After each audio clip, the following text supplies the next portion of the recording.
Animation നമുക്ക് എങ്ങനെ create ചെയ്യാൻ നോക്കാം. ആദ്യം നമുക്കൊരു പാത്ത് വരക്കാം. ഇതിൻ്റെ സ്റ്റോക്ക് വാല്യൂ നമുക്ക് ഇഷ്ടമുള്ള ഒരു വാല്യൂ കൊടുക്കാം. ഈ ഷേപ്പ് ലെയറിനെ നമുക്ക് ചെയിൻ ടോപ്പ് എന്ന് വിളിക്കാം. ഈ ഷേപ്പ് ലെയറിൻ്റെ അകത്ത് കണ്ടന്റ് ഷേപ്പ് 1 സ്ട്രോക്ക് 1-ൽ പോയി ലൈൻ ക്യാപ്പിൽ ടോൺ ക്യാപ്പ് ആക്കി വെക്കാം. തൊട്ടതായി തന്നെ ഡാഷസിൻ്റെ പ്ലസ് ബട്ടൺ ഒന്ന് ക്ലിക്ക് ചെയ്യാം. ഈ ഡാഷസിൻ്റെ വാല്യൂ സ്റ്റോക്കിൻ്റെ 3 ഇരട്ടിയിൽ കൂടുതൽ വേണം കൊടുക്കാൻ. ഇനി ഈ ലെയർ ഡ്യൂപ്ലിക്കേറ്റ് ചെയ്ത് ചെയിൻ ടോപ്പ് ലെയറിൻ്റെ താഴെ വെക്കാം.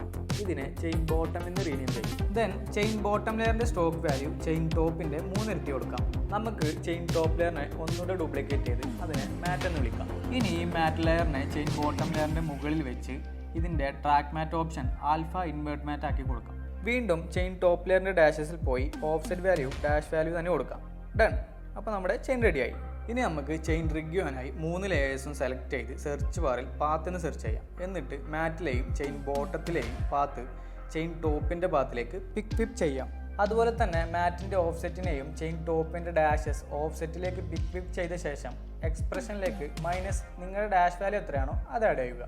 ഈ സെയിം എക്സ്പ്രഷൻ കോപ്പി ചെയ്ത് ചെയിൻ ബോട്ടം ലെയറിൻ്റെ ഡാഷസ് ഓഫ്സെറ്റിൽ പേസ്റ്റ് ചെയ്യുക. ദെൻ ഫൈനലി നമുക്ക് ചെയിൻ ടോപ്പിൻ്റെ പാത്തും ഓഫ്സെറ്റും ആനിമേറ്റ് ചെയ്യാവുന്നതാണ്. അപ്പോൾ റീൽ സേവ് ചെയ്യൂ, പേജ് ഫോളോ ചെയ്യൂ.